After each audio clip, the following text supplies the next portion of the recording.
પ્રતાપસિંહ જેટલાને જે ભગવાન શ્રીની પહેચાન નથી થઈ અને સંશય થયો છે, જેને પહેચાન થઈ ચૂકી છે, તો પાવડા તગારા કોદાળી લાવ્યા મેડ્યા ખોદવા, ગોઠણ સુધી જ્યાં ખાડો કર્યો ને તે વાવનો બંધાયેલો કાંઠો દેખાયો.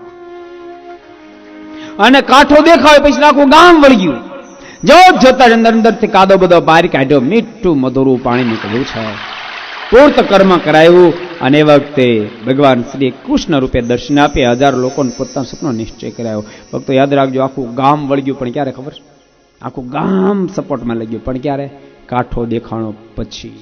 ત્યાં દુનિયાની રીતિ એવી છે, કાંઠો દેખાને પછી આખી દુનિયા લાગી જાય. પણ ભક્તો સાચો માણસ એ કહેવાય, કાંઠો દેખાય તોય ભલે, ન દેખાય તોય ભલે, સત્ય વાતમાં જજુમતો રહે. ભક્ત એની કિંમત જજુમતો રહે. સત્ય વાતમાં કદી મચક ના આપે,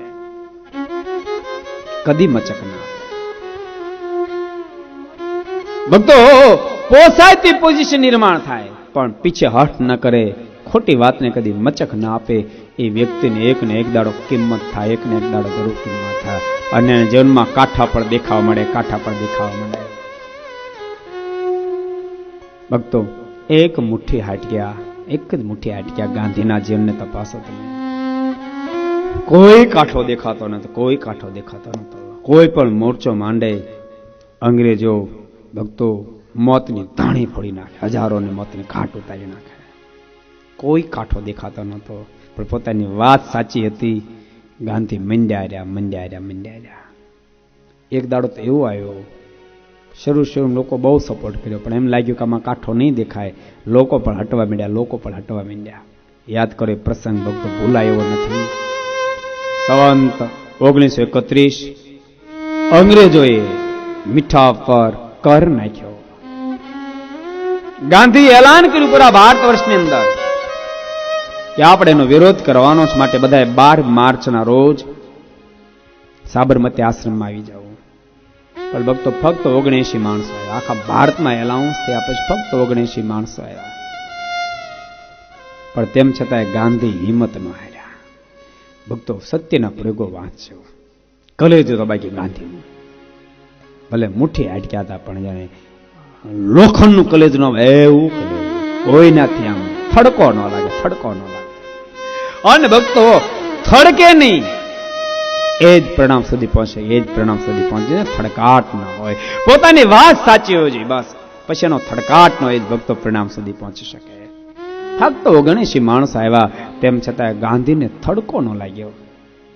કસ્તુરબાની પાસે જઈને કહ્યું છે, કરો કપાળમાં તિલક.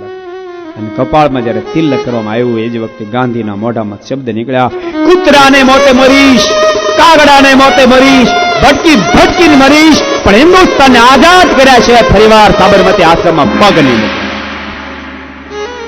આન ભક્તો ગાંધીના જેહાદે આખા ભારતમાં જેહાદ જગાવ્યું. અરે વડીલો યુવાનો તો ભલ્યા, 12-14 વર્ષના બાળકો એ જેહાદમાં ભળી ગયા.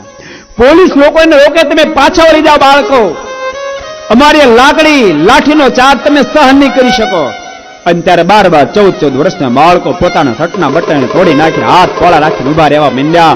અરે લાકડીઓ ઉઠાવો બંદૂકો, મીંધી નાખો મારી છાતીઓ.